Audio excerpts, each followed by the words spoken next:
Welcome to Trial by Wine. We take a closer look at crimes that highlight how fascinating humans can be. Schmitty, Swanee and Clarky visit crimes and run them through their jury of three, debating both sides of the case to agree an appropriate, if totally fictitious, sentence. Please be advised, Trial by Wine may include explicit or disturbing content and will include drunken rambling. Listener discretion is advised. All right. How are we? Wonderfully well. How are you? Yeah, very well over here too. Yeah, that's good to hear, people. Yes.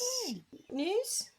News. No news. I think my biggest news is I've just done a big drive through regional Victoria, and I've been doing quite a lot of that over the last few weeks, and the roads are wrecked. So there's going to be a very, very large amount of money spent repairing regional roads in Victoria. Is that from all the rain? Yeah. Crazy potholes everywhere, bits where the roads are washed away, more or less. Gosh. Just back to dirt. Yeah, it's nice. So if you're ever driving in regional Victoria, take it easy. Good advice. Yeah. I'm Very full sound of it. advice. And every now and then I give some good advice as well. What about you two? What's news? We were able to get into the house and start moving on the 1st of December, so that's news. Oh my goodness. That is news. That's Congratulations. not far away at all. No, I know. Now I'm like, oh my God, I've got to pack the other place up. It's funny that you should mention the house because earlier in the week, at the end of last week, I'm not sure, the block, which we do not watch, and we've been out of the country for most of the crazy. many seasons there must have been, they were talking about the auction stuff. So I was trying to explain to Jeremy that it was in regional news, regional Victoria. And I said, I know it's near Mount Macedon or something like that because they keep talking about that on the... so I looked up and then I could see you were en route if you were going from on your way. And I went, oh, that's where Schmitty's bought. So there you go. Sure, yeah, I bought a house from the block. Because I've got a cheeky $5 million for a house that's worth $800,000. Well, apparently no one else does either, so I don't think that'll work. That seems to backfire royally. When you've only got one person who buys the houses for the entire show, I think your concept is flawed. Or the way that you're setting it up, or the pricing of the houses, or the calibre of the house. I don't know. It's just doesn't work, does it, at this point? To quote the castle, you can overcapitalise. And I feel like they overcapitalised in an area where the median house price at the moment is about $750,000. No way.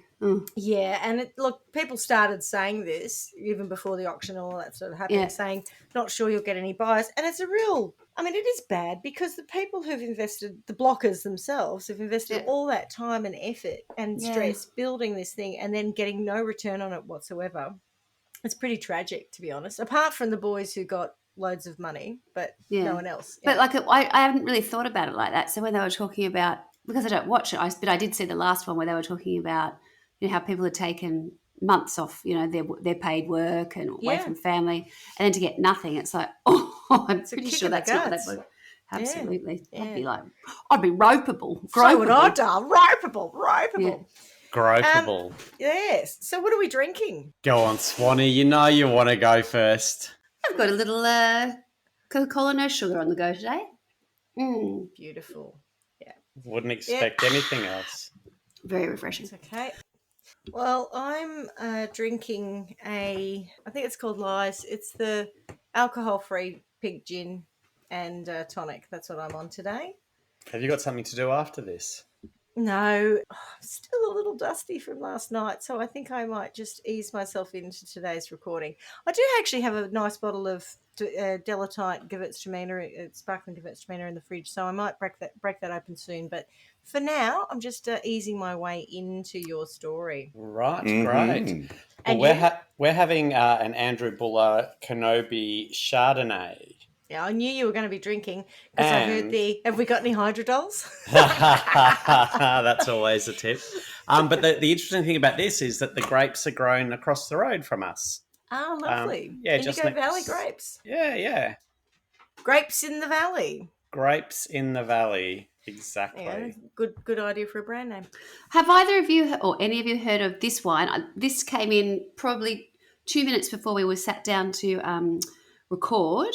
So there's a boat, or there's a market nearby that has a wine department in it, and the headline of the email is Riesling Freak 2022, and I went, what, is that a joke? and it's the name of a wine. Have you heard of Riesling Freak? Riesling No. Freak. Riesling Freaks. Riesling Freak. John. It's I Riesling know. Freak. But it's like got a really very, Ow. very old style Riesling looking bottle. Like even the labels were, and it just says Riesling Freaks. John Hughes produces some of South Australia's most sought after and precise expressions of Riesling. The collection has been created with I its. don't know if I like Riesling. I think the last Riesling I had I thought was gross, but maybe it was just that one. I don't mind a Riesling. Yeah, Riesling's lovely. Oh, all right. Riesling. It I'll certainly try is it something again. from my childhood. There were lots of, bottles of Riesling, around the barbecue table when we were little. Yes, Riesling. Yeah, or casks. And I don't remember it being called Riesling Freak, but anyway, there you go. I thought that was a bit. That was the that was a person who was bold choice. drinking it. Yes.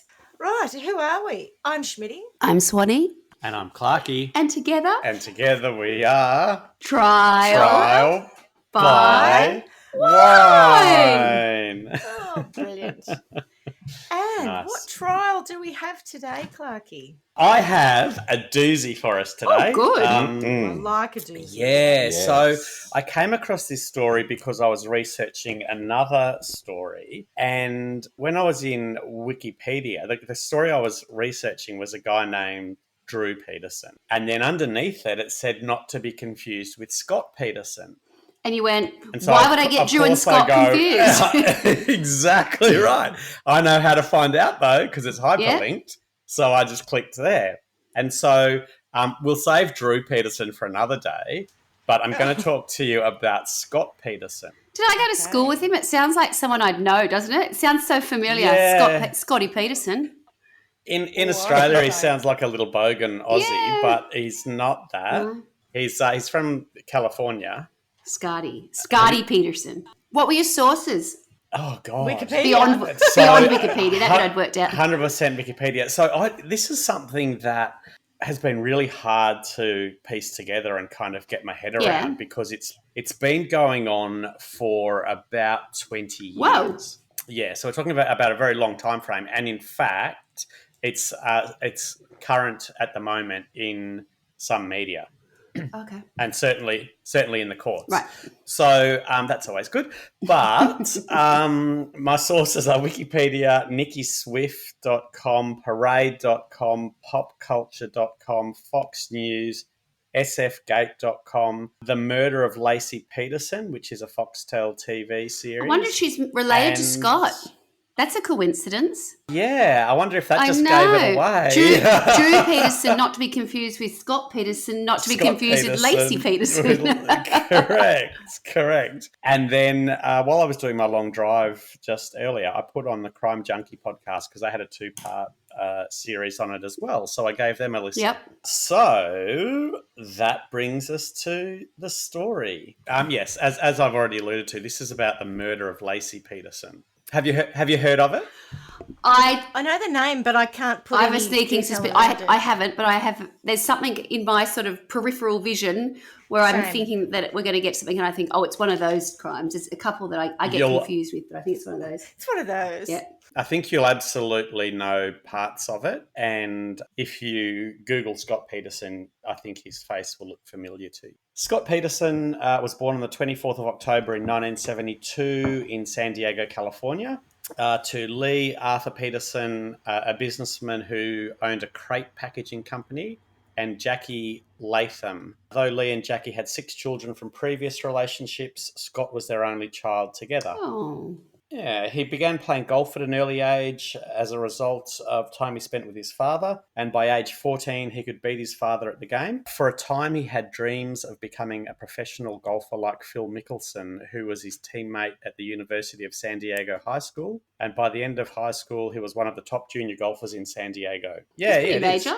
He went to California Polytechnic State University. Whilst he was there, he worked at a restaurant in Morro Bay called the Pacific Cafe. So one of his co-workers would receive visits from a neighbour named Laci Denise Rocha, who also attended Cal Poly as an ornamental horticulture major. Scott and Laci met at the restaurant in mid-1994. Laci made the first move, sending Scott her phone number. And immediately after she met him, Laci told her mother that she had met the man that she would marry. Peterson later called Laci and they began dating, their first date being a deep sea fishing trip on which Laci got seasick. How romantic. Oh God. I was thinking that though when you said about deep sea. I thought, Oh, I just want it. Yeah, it's a weird I'd be terrified first as date. well. It's like Yeah, same. Yeah, everything yeah. about that is not the kind of thing I'd bet. Oh yeah. So they dated for 2 years and eventually moved in together. In 1997, after Laci graduated, they married. While Scott finished his senior year, Laci took a job near Prunedale. Peterson graduated with a Bachelor of Science degree in agricultural business in June 1998. After their graduations, the Petersons opened a sports bar in San Luis Obispo called The Shack. Business was initially slow, but eventually improved, especially on the weekends. And then the Petersons decided to put The Shack up for sale when they moved back to Laci's hometown of Modesto, California, to start a family. Modesto, California. Mm-hmm. Do you know it? Yep. What do you heard know of it. about it? Oh, Swanee's really good at the American I stuff. know, she's so good. Well, I Tell me know what you two know. things. One was one of my kids used to watch. Oh, it must have been Alex. Used to watch. I don't know if it was Disney. It was DreamWorks. There was some movie that they had which was about aliens and monsters when they were little, and it was set in Modesto, California, because it was in the middle of nowhere and they could get away with stuff. That was the first time I'd ever heard of it. But I also believe I've either been near it or through it. I think it might sit somewhere near that fruit belt that I've told you about before, where it's all that sort of right. really sort of unassuming farmland, but like where they have almonds, and it's really not particularly exciting. It's pretty dull. I can't imagine someone from San Diego wanting to go to Modesto, to be honest. So I heard on the podcast I was listening to that they've got a thing like a slogan that is health, wealth, something or other. Yeah. But the locals called it murder, meth, and automobile theft. That's great. So yeah, it's not, I guess, the sleepy little hollow that you might think it would be. Scott was earning a salary of around $5,000 a month before taxes as a fertilizer salesman, and Laci's loved ones, including her mother and younger sister, stated that she worked enthusiastically at being the perfect housewife, enjoying cooking and entertaining, and that she and her family welcomed the news in 2002 that she was pregnant. In November 2002, Laci was 7 months pregnant, and Scott was introduced by a friend to a Fresno massage therapist named Amber Frey. Oh. And we'll put her to the side for one moment. Okay. So on December the 23rd, 2002, at 5:45 p.m., Scott and Laci went to a salon, the workplace of Laci's sister Amy Rocha, for a monthly scheduled haircut. As they spoke, Rocha and Peterson offered to pick up a fruit basket that she had ordered for her grandfather as a Christmas gift the next day because Scott would be playing golf at a course nearby. Prosecutors say Peterson also told other people he would be playing golf on the day of Christmas Eve. Later that evening, Sharon Rocha, Laci's mother, spoke with Laci on the telephone around 8:30 p.m. Anyway, the next day, Scott goes, he wakes up, it's cold, and he decides that rather than going and play golf, he'll go fishing. So he was going to go fishing at the Berkeley Marina. He said he and Laci were watching a cooking television show, and that Laci was preparing to mop the floor, bake cookies, and walk the family dog to a nearby park. How wholesome. How wholesome. Yeah, at 8 months pregnant.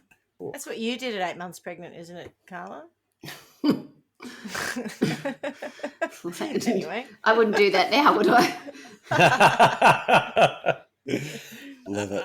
Yeah, so she was going to walk the dog to a nearby park.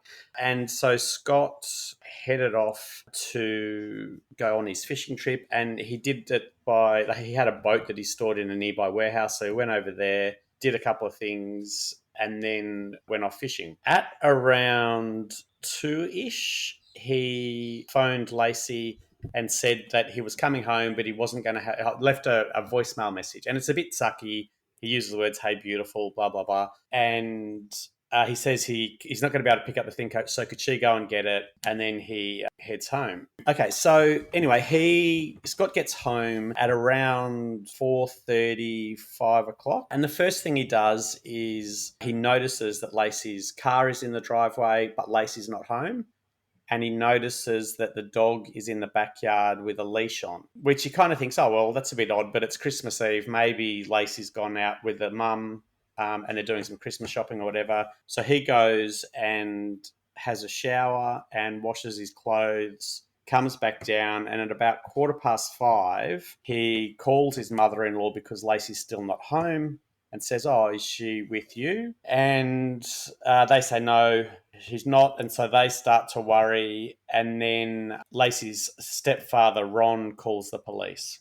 But why straight away? Why would you be worried straight away? Because the dog had the lead on, yeah? Well, no. So he wasn't worried until he had his shower and everything. Oh, he came back and he played 2 messages on the answering machine. Right. One was from him to Laci. Yeah. And one was from the stepfather to Laci asking to pick something up. And so he goes, "Oh, hang on a minute. I thought she was with Them. the Okay. mum. Right, got it. It mustn't be, so I'll ring them and ask just to make sure." And so anyway, they kind of so the stepfather phones the police to report her missing. And I guess importantly, it's not Scott who does that. Laci was 7.5 months pregnant. Everywhere else has said 8 months pregnant, with a due date of February the 10th. And the couple had planned to name the baby boy Connor. Laci was reported missing on Christmas Eve, and the story attracted nationwide media interest. So it wasn't immediately that happened. It wasn't until the Boxing Day that the media kind of picked up on it. After Christmas, low news, and so they started turning up to report on that. So the first detectives on site were John Bueller and Alan Bracchini. Bueller, John exactly. Bueller. Yeah. Cameron Fry. Yeah. When they first turned up, they noticed, so they asked to do a search of the house, and Scott goes, "Yeah, no problem, have a look around." But the first thing that they notice, I guess, is Scott's demeanour. So his demeanour to you or his demeanour to me? That's right. They also noticed that Laci's keys, wallet and sunglasses were found in her purse in a closet, and the dining room table was meticulously set for a family dinner the following night, so obviously on Christmas Day. One of the 2 detectives found a phone book on a kitchen counter, opened to a full-page ad for a defence lawyer. It's almost as good as a smoking gun. What a dickhead. Okay. So when the detectives questioned Peterson that evening, they found him to be dead calm, despite her family's distraught reaction to her disappearance. Brocchini found Peterson's nonchalant demeanour suspicious, describing it as a strange combination of polite and arrogant, disaffectedly distant and impatiently irritable. He just Slightly didn't narcissistic and psychopathic. he just didn't seem like a man who was crushed or even greatly disturbed by his wife's disappearance and possible death. Bueller told the ABC News in 2017, so obviously years later, "I suspected Scott when I first met him. Didn't mean he did it, but I was a little thrown off by his cool, calm demeanour and his lack of questioning." So when they'd gone back a couple of days later, he wasn't saying, "Will you call me back? Can I have one of your cards? What are you guys doing now?" I'm sure you're doing the best you can. I'll leave you to it. Yeah. No hurry. So yeah, his message at 2:15 with Laci said, "Hey, beautiful, it's 2:15. I'm leaving Berkeley." Oh, beautiful, yeah.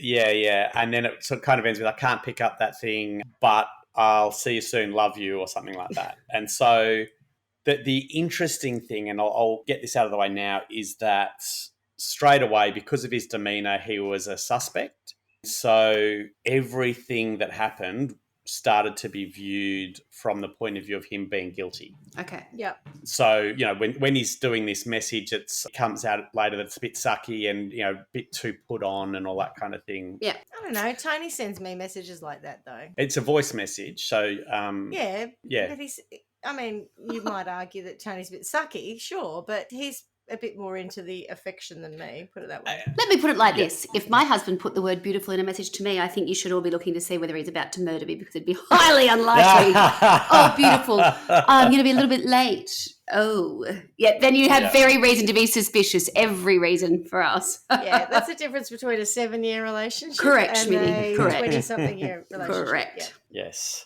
I laugh. Oh, I laugh.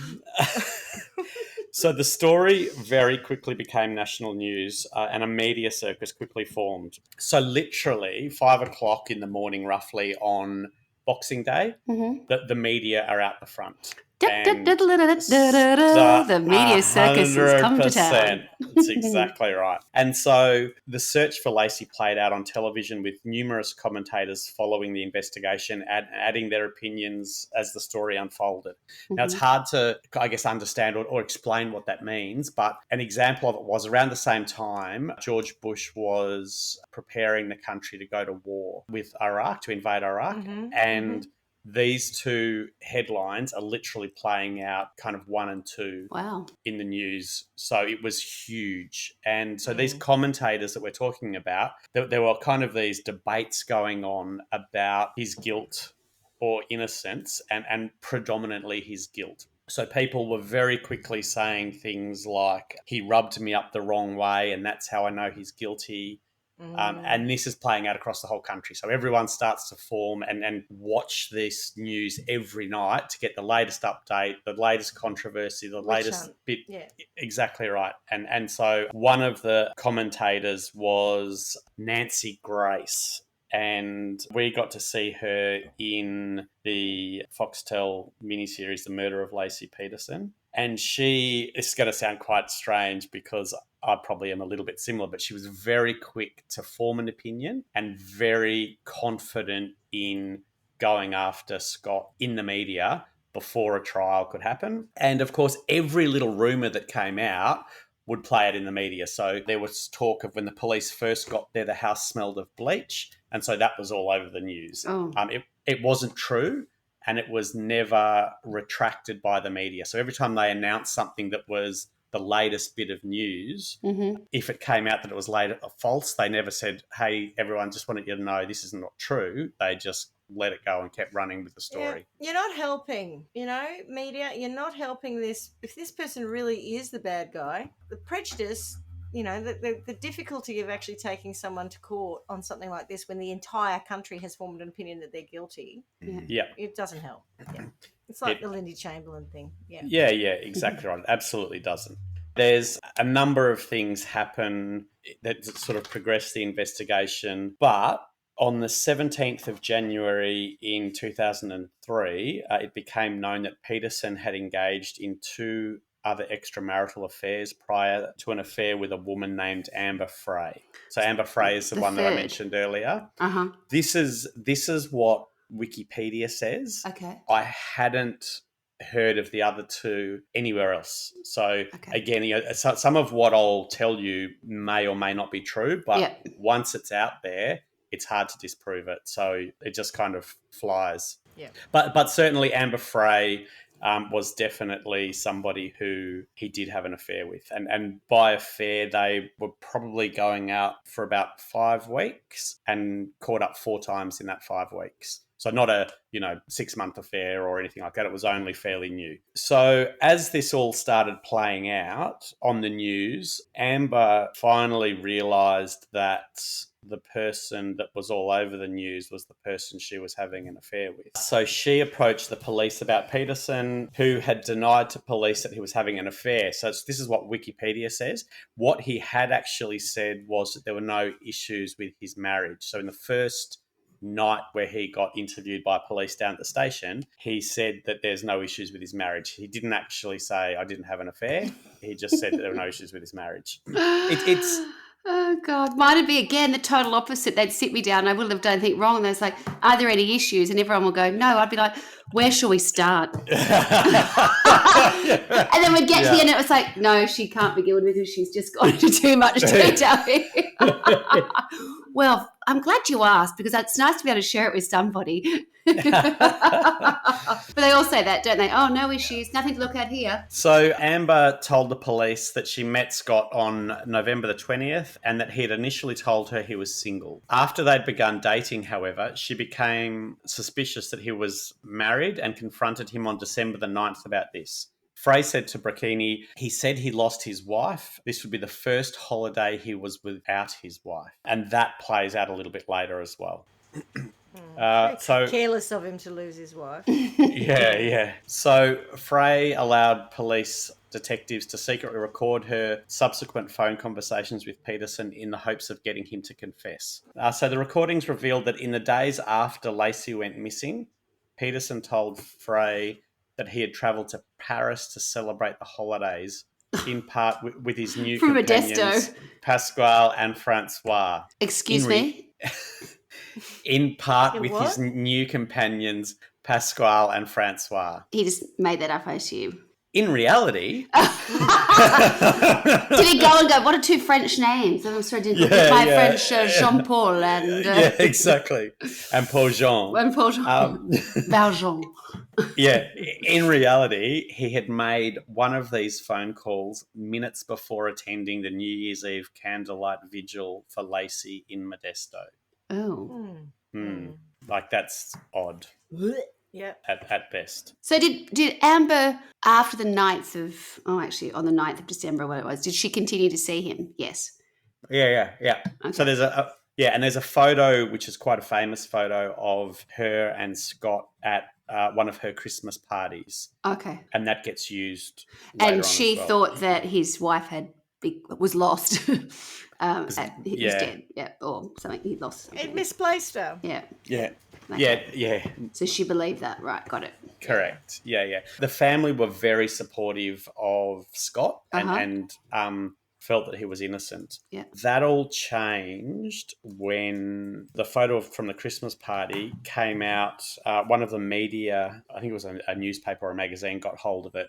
And so they rang the police to say that they were going to publish it the next day. And the police, so this is while, police knew about Amber, but the public didn't. They were recording her phone conversations with him. But because the media were going to put the picture in the paper or the magazine, the police felt that they should tell the parents. And the mum, apparently, the first thing she said was, why did he have to kill her? So straight away, the mum went to Scott's killed Laci, her daughter. So then Amber comes out and does a press conference, which is quite emotional to watch. She's shaking, she's struggling to breathe, she's struggling to talk, and she confesses about their affair, says that she had no idea, apologises for the hurt to the family, all those sorts of things. And this plays out again all over the media.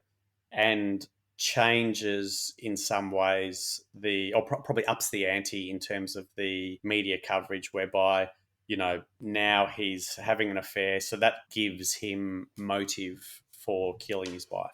Got it. Many in the media decided that Scott was guilty and happily reported their opinions despite the lack of any evidence that pointed to his guilt. After that, the investigation really starts to slow down. So no new evidence comes about, and there's still a lot playing out in the media, but not very much happens other than that. So there's no, I don't know, the last time she was seen, or no one spotted her walking somewhere or with somebody else. There's nothing like that. It was just, just poof, gone. So I'll tell you a little bit about that now, probably rather than later, but it does come out in the trial part as well. But so the thought process was that, so the dog was found with a leash on in the backyard. One of the neighbours reported that at 10:18, she had gone past the house, seen that the dog was out in the front yard with the leash on, and so put it in the backyard. Right. So right, okay. So the she's got a receipt from a shop, and the timeline from when she's done that to when she's got there, they work out 10:18 is about where it is. Yep.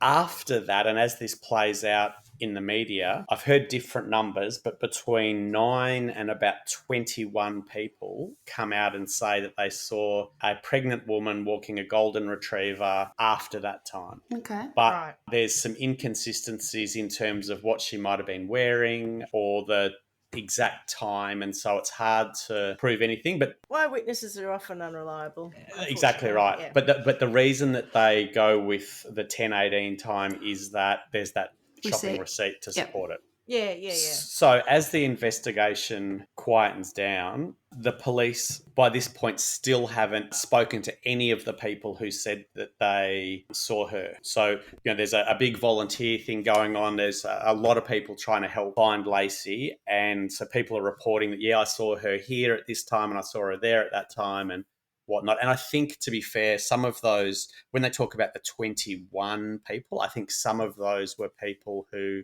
said they saw her outside of the area, but 9 or 11 of them, I think it was, saw her on various points of a walk that she would do every day with the dog. So that was her normal routine, and they all said they saw her post 10:18, but none of them were followed up by the police. So then on April 13, things take a bit of a twist. April 13, 2003, a couple walking their dog find the decomposing body of a small baby yuck.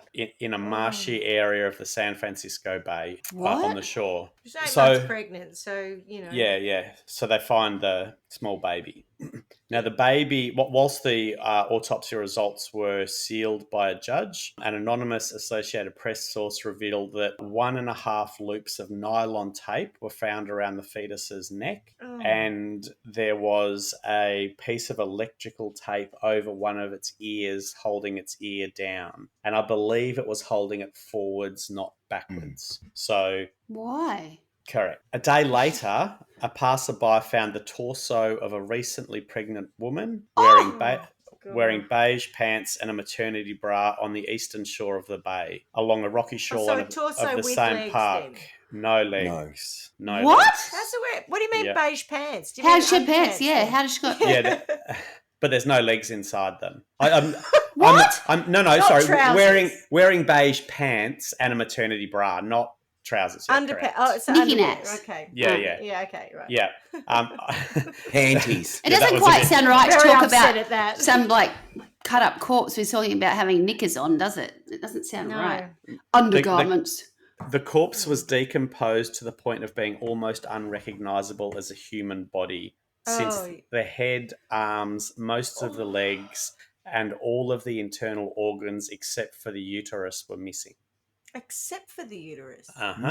What? Was there any evidence of it being this body being eaten by animals or fish or anything? So interestingly, it doesn't ever come up, but there is a theory that when Scott went to the warehouse, and this is part of the the prosecution's theory as to what happened, he made some concrete anchors, and he used 5 anchors to anchor down her body. And in one of the things that I saw, I can't remember if it was the Foxtel show or one of the things I read, but they were basically saying that, so there was 5 points, 1 for each of her feet, 1 for each of her hands, and 1 for her neck. And they are the things that pulled everything off. Pulled everything apart as she decomposed. Because of, I think, tidal movement or whatever. But somebody, an expert had said that's just not possible, and it's actually not what could possibly have happened. And I think that makes a lot of sense to me.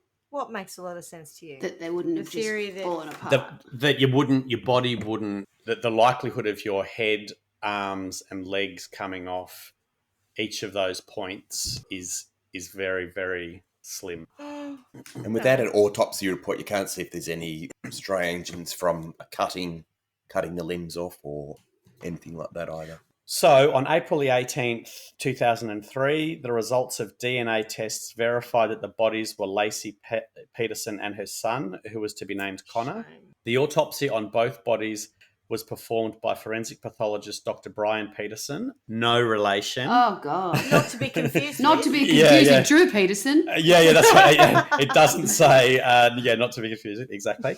So Connor's skin was not decomposed at all, though the right side of his body, it says he was mutilated, but it also said that it had a cut. So I guess, I don't know whether mutilation is an over-exaggeration of a cut or whether it was mutilated. But an April 24th ABC News report stated his umbilical cord was still attached, although not to his mum. And the San Francisco Chronicle reported that it appeared torn rather than cut or clamped, as is the normal practice following birth. However, an ABC News later reported that on May the 30th, according to the autopsy, the placenta and umbilical cord were not found with the body. So this is the whole thing with the case. Yeah, but was she not, if she was in the water and she was pregnant in the water, the whole baby not being with her and bits of like the placenta and that falling away and all the rest, none of that is odd to me, because remember I was telling you guys the other day about a thing where it happens that if a woman has had a woman is pregnant and she dies and the fetus dies, if the fetus is still inside her, as she decomposes, it's actually pushed out of the body. Yes. So that could have been what happened here. The only bit I don't understand is the cord around poor little baby Connor's neck. Because, like everyone else at the time, you're assuming that she has been put into the water, tied down whilst pregnant. So killed whilst pregnant. Yes, I realise the theory here is that he's taken the baby out. So no, that's not the theory, and we'll get to it. The point is, the point is that what is playing out is that everyone kind of looks at everything and goes, that little bit must be true because he's guilty. So of course, the umbilical cord has been torn rather than cut or clamped, although according to the autopsy, it later comes out that there was no umbilical cord. Yeah, but it's already played out in the media, so everyone starts to go, well, of course that makes sense because that's consistent with the prosecution's theory and therefore getting our guy adds weight that he's guilty. Yeah, I mean, let's just listen to what suits our version of events and nothing else. Yeah. So the exact date and cause of Laci's death were never determined. Her cervix was intact. She had suffered 2 cracked ribs, but Dr. Peterson, no relation, not to be confused with, Drew, could not determine if this occurred before or after her death. Laci's upper torso had been emptied of internal organs except for the uterus, which protected the fetus, explaining the lower level of decomposition it experienced. Dr. Peterson concluded that the fetus had died in utero and determined that Connor had been expelled from Laci's decaying body, though when cross-examined in court the following year, he conceded that he could not determine whether he had been born alive when this occurred. The discovery of the bodies created a greater sense of urgency for Brocchini and Bueller, who had put a tracker on Peterson's car, knowing that he was in San Diego at the time. They feared he would just escape across the border to Mexico. Brocchini commented in 2017, I just thought, we've got to find Scott right now. He told me he was there and that's where the bodies come up. I mean, I believe it was premeditated. He planned it. When I say he told me he was there, he said he was at the marina, and the body came up. Yeah, correct. San Diego was pretty darn close to the Mexican border. Scott knew the area pretty well. That's where his parents lived. That's where he lived. So it wasn't like he was going to have to get on MapQuest to try to find out a way to get to Tijuana.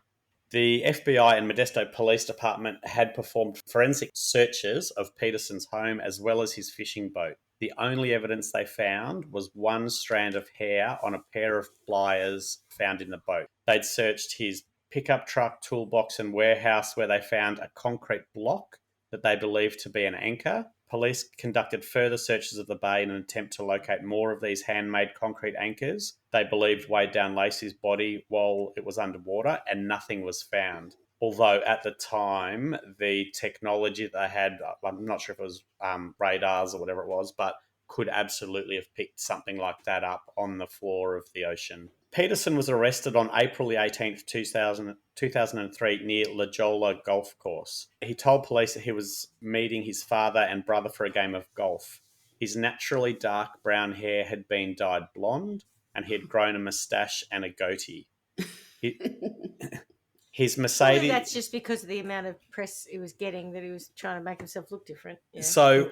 At the very least. In the press, it plays out that he's trying to hide himself from police so that he can get away. However, the family say that he changed his hair color to escape just the media, the public, because he's all over the news, and that he had also had meetings with the police whilst he had blonde hair and blonde goatee. Wasn't hiding. Yeah. So the police were very aware that that's what he looked like. Yeah. But of course the media report it, therefore the public believe it, plays into him being guilty. So he was driving Mercedes-Benz at the time. It was overstuffed with miscellaneous items, including nearly $15,000 in cash, 12 Viagra tablets, survival gear, camping equipment, several changes of clothes, 4 cell phones, and his brother's driver's license in addition to his own. And a partridge in a pear tree. Peterson's father explained that he used his brother's license the day before to get a San Diego resident discount at the golf course, and that Peterson had been living out of his car because he was constantly being followed by the media. However, police suspected these items were an indication that Peterson planned to flee to Mexico, Flight an idea risk. prosecutors would later concur with. In terms of the cash, so $15,000 in cash, an awful lot of money to have in your car. Apparently, the day before, his mum had given him the $15,000 in cash because she owed him the money. And and they say the day that he was caught, which was the day after, was Good Friday, and so banks weren't open, so he couldn't have put it in. On April 21st, 2003, Peterson was arraigned before Judge Nancy Ashley in Stanislaus County. He was charged with 2 felony counts of murder with premeditation and special circumstances. The first-degree murder of Laci and the second-degree murder of Connor. He pleaded not guilty and was held without bail. So let's go towards his trial. Before his arraignment... Struggling with this because you really have set it up like it's bullshit and he didn't do it. But I'm not sure because, you could have. Keep listening. Okay. So bear in mind... Hang on in there. Yeah, correct. Yeah. Strap in. Before his arraignment, Peterson had been represented by Kirk McAllister, a veteran criminal defence attorney from Modesto. Kirk McAllister. Scotty Peterson, Kirk McAllister, and Ferris Bueller.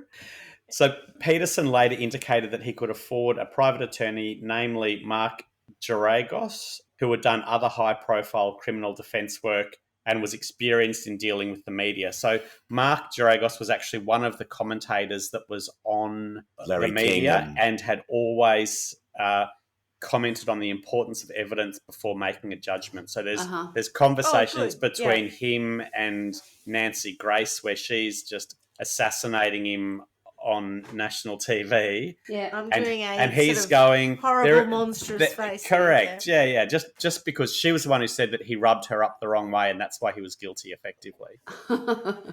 Which part of her did he rub up the wrong way? I know, right? Ba-ching. Rub you wrong time. You should hear her carry on in the Foxtel special. You should hear her this. carry on. Oh my! awful. And that's Just really to carry southern. on. Is it southern? Southern accent, but it's really loud. And he did this, and he did this, and he did Oh, I this. hate it when they... Oh my God! Yeah, Shut up, yeah, woman. Yeah. Yeah. On January the 20th, 2004, a judge changed the venue of the trial from Modesto to Redwood City because Peterson was a victim of increasing hostility in the Modesto area. So Redwood City is about 45 minutes away from Modesto. So there was... I can't imagine it would have made a hell of a lot of difference, to be honest. This is the point, right? So because they wanted it moved because of the hostility, but also because of the fact that he would get an unfair trial because of all the media coverage, they moved it 45 minutes away because then, all right, we've solved that problem. So Peterson's trial began on the 1st of June 2004 and was followed closely by the news media, funnily enough. Lead prosecutor was Rick DiStazo, while Geragos led Peterson's defence. In opening statements, Geragos claimed Peterson was a cad for cheating on Laci, but was not a murderer. Yeah, all right. So there was this incredible amount of information that went through the media, but one of the things was around the fact that he'd said that he and Laci were watching, it was, what's that lady's name? The famous cook, Martha Stewart. Yeah. Martha Stewart. And how to make meringue. So they were watching a cooking show with her, and so the police had said in the interview, well, what were they cooking? And he said, it was something to do with lemon meringue cookies or something.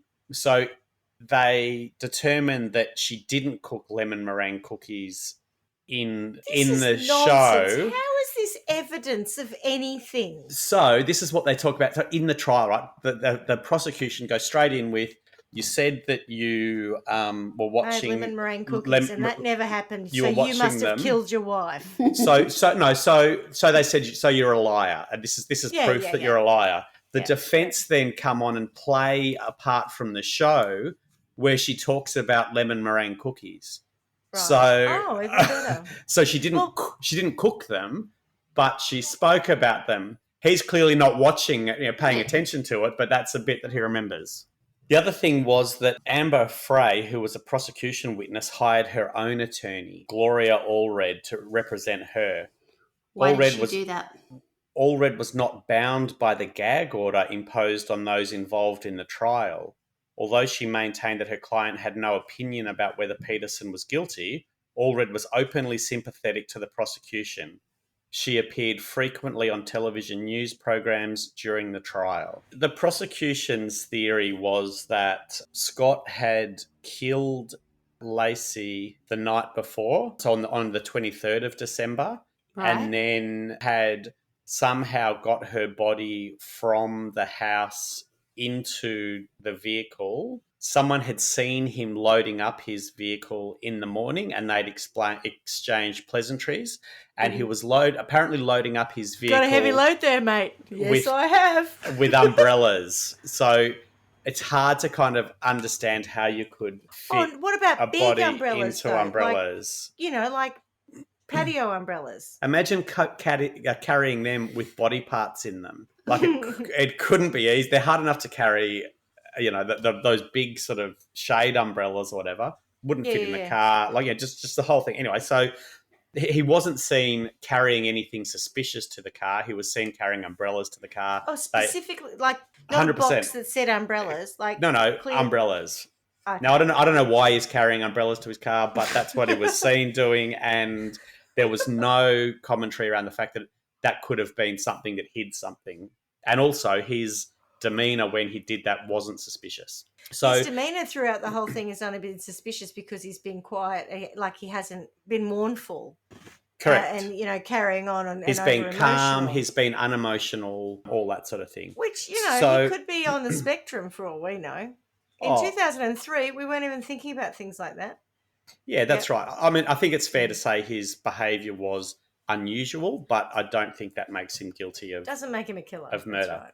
But so, they said that he then loaded it up, gone to his warehouse where he had weighed the body down with anchors. Then he's driven to the marina, carried the body with the anchors to his boat. Now, his boat is a 14-foot... How big is this guy? Is he like Andre the Giant? Oh, no. The boat is a 14-foot aluminium, really shallow kind of, like tinny. Yeah. And then he's dumped her into the bay where a couple of months later she has reappeared. Yeah. Peterson's defence lawyers based their case on the lack of direct evidence and played down the significance of circumstantial evidence. They suggested the fetal remains were of a full-term infant and theorised that someone kidnapped Laci, held her until she gave birth, and then dumped the bodies in the bay. Oh. The prosecution's medical experts contended that the baby was not full-term and died at the same time as his mother. At one point, one of the jurors was removed and replaced early in the trial due to misconduct. The jury foreman and attorney Gregory Jackson... Did they bring their own research in, perchance? No. So funny you say that. So the jury weren't sequestered during the trial because it was going to go on for 8 or 9 months, and they felt that wasn't right. So the jury, obviously, whilst they're part of the trial, aren't allowed to do any research, but this trial is playing out all over the TV. Not only that, you go home, you're on the trial, your family are talking about it. Yeah. So the other thing is that people were actually Googling things as well whilst they were at home. But this bloke... 2002. This bloke makes... I don't know, they were searching on the internet. I don't know whether you Googled back then or what. The juror... Oh, you asked Jeeves. That's what you did in 2002. Right. Do you remember Ask Jeeves? No. Sounds like Ass Cheeks.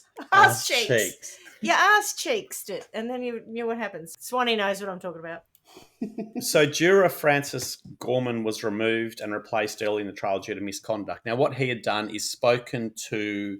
I can't remember. Anyway, so he'd said something to them, and he had also been fairly vocal about the fact that there was just no evidence. So it didn't seem to make sense. Oh, sorry. Who said that? The juror that got moved on. Yeah, the juror who had a view that he probably would have said, I can't No, convict no. this man. Yeah, Interesting. reasonable doubt.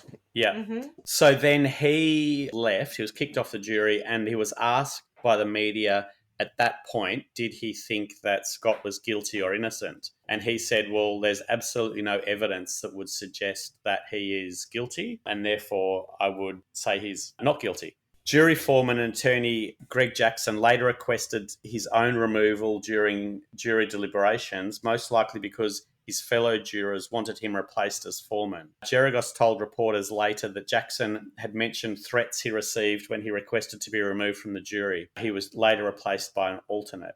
So, Schmitty, let's get to the evidence. Oh, please, can we? Yeah. Because there isn't any from what I'm hearing. But yes, tell me what you've got. So, what you've really, really got. a single hair was the only piece of forensic evidence that was identified, as I mentioned earlier. And could you just remind me, what was the single hair attached to? Was it a pair of pliers? Pliers. A Pointy pair nose of pliers pliers, found on the boat. Yep. So that's the only bit of forensic evidence. So the police are saying that he killed Laci. But she was just on the boat. I mean, it was his boat. So It was their boat, wasn't it? The police are saying that he killed her in the house. Oh. And there is absolutely no evidence. And they actually said there's no evidence of a murder, a crime, let alone a murder in the house. Literally nothing. And there's no evidence of it being clean to the point where, things are being hidden. It's and just we a don't normal know house. the cause of death, do we? Correct. Yeah, okay. So they didn't know how she died. They didn't know when she died, although they suspected it was the night before. Yeah. They suspected the motive was because he had an affair, and they didn't know where she was killed. So the evidence is pretty slim. Presented as prosecution evidence during the trial was the fact that Peterson changed his appearance and purchased a vehicle using his mother's name in order to avoid recognition by the press. He added he Sorry, purchased... did they bring up the fact that his eyes are a bit close together and he's a bit Yeah. Come on. He purchased a vehicle using his mother's name after the case, but he did that so that the press wouldn't associate it with him. He added 2 pornographic television channels to his cable service only days after his wife's disappearance. Who hasn't done that in a moment of stress? The prosecution stated this meant he knew she would not be returning home. It's a big bow, long bow to draw. I'm assuming that he hadn't had porn any time prior, because maybe he just said, I can't afford it this month, and turned it off, and then added it on again later. Yeah. Yeah, I don't think it was that. Swanee, wasn't that your channel, the adult channel? Yep. I'm sure. Adults only. Isn't it true that I remember hearing this stat when I worked at our aforementioned place that we all worked at, that most hotels that have pornographic channels and subscriptions, the average viewing time is less than 12 minutes. I don't know that statistic, but I'm sure that would be the case. Yeah. Peterson expressed interest in selling his house he had shared with Laci and traded in her Land Rover for a Dodge pickup truck. But how long after all of this? Well, I don't know, within that 18 months or whatever it was. Well, but this is the evidence. She hasn't come home for a couple of weeks. I mean, we all know that when people disappear, that the likelihood of them, that's that 24 hours, that critical period. And unfortunately, the statistic is the majority of them are gone. But her body was also found in April, so that's only a 3 or 4 month window. So it's all right to sell the car after you know she's not coming back. As the trial progressed, the prosecution opened discussion of Peterson's affair with Frey and the contents of their secretly recorded telephone calls. And so up until Amber Frey hits the witness stand, there is pretty much a complete disbelief amongst the jury as to why they're even having the court case, because there's no evidence. Then Amber hits the stand. Is Amber the smoking gun, is she? Amber's the one he was having an affair with. And so she gets up there and they start playing the phone calls. So after her disappearance, Scott's behaviour became more erratic, and Scott began telling Amber that he was travelling when he was in fact still nearby. And then I've got a couple of snippets of the telephone calls that I would like to play you. But could that be, babe, it was a nice 4 times that we saw each other.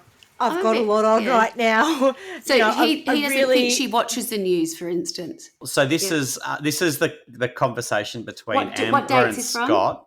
Yeah. It's New Year's Eve. Okay. And so he's basically, it's hard to hear, but he's basically saying that he's in Paris for New Year's Eve when he's in fact about to attend the vigil, or there's a crowd. He's at the vigil. There is the crowd. With Gérard Depardieu and who else is French? Marcel Marceau. Napoleon. Marceau. With my friends Marcel Marceau. Amber.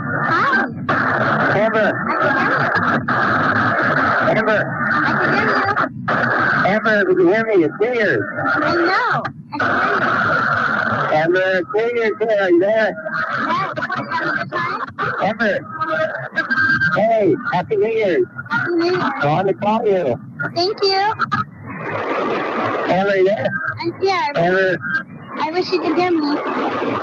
I'm on the, I think that you're there. I'm near the Eiffel Tower. New Year's celebration is unreal. The crowd is huge. The crowd's huge? Amber. Yes. We'll try this one.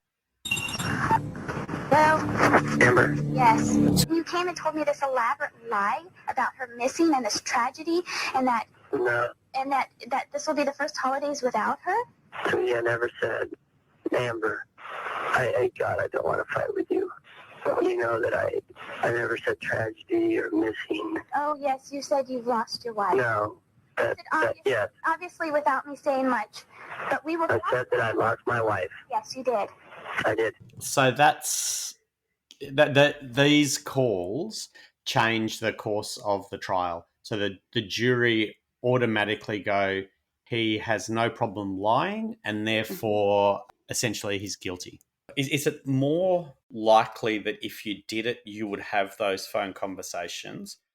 Or is it more likely if you didn't do it, you would have those phone conversations? Because if you did it, would you really be saying you're in Paris? It just sounds like, I feel like you'd be trying to hide things, not be completely ridiculous. So bear in mind, he had no idea that he was being ridiculous taped in those things. That was the perfect thing to say. Well, like it is, right?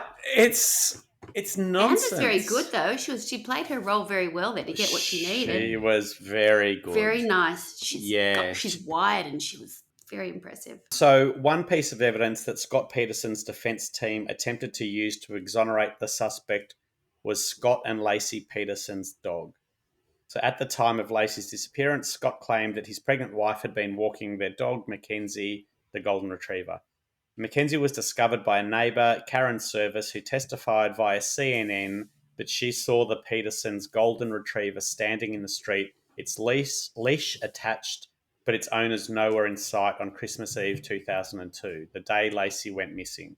How do you testify via CNN? Honestly, That sounds. I heard that. There you go. That'll do. This is exactly the problem with the case, right?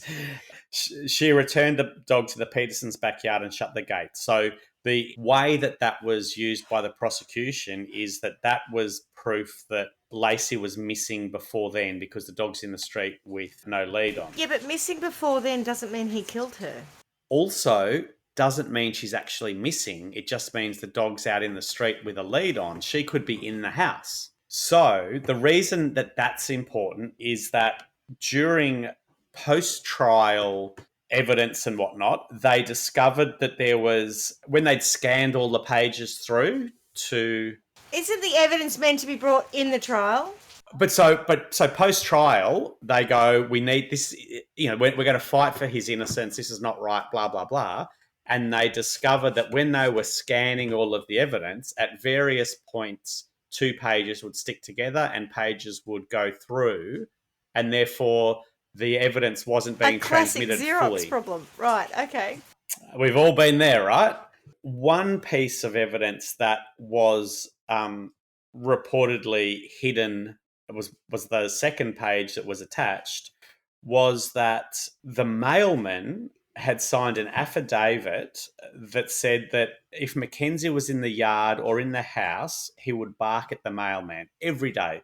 If Mackenzie was around, the dog would bark. And on December the 24th, the mailman came by and Mackenzie was not on the property. Basically, the dog's whereabouts became important. So he had to scan or put details into his system. Must have had a handheld device, whatever, he had to put it in to show his whereabouts.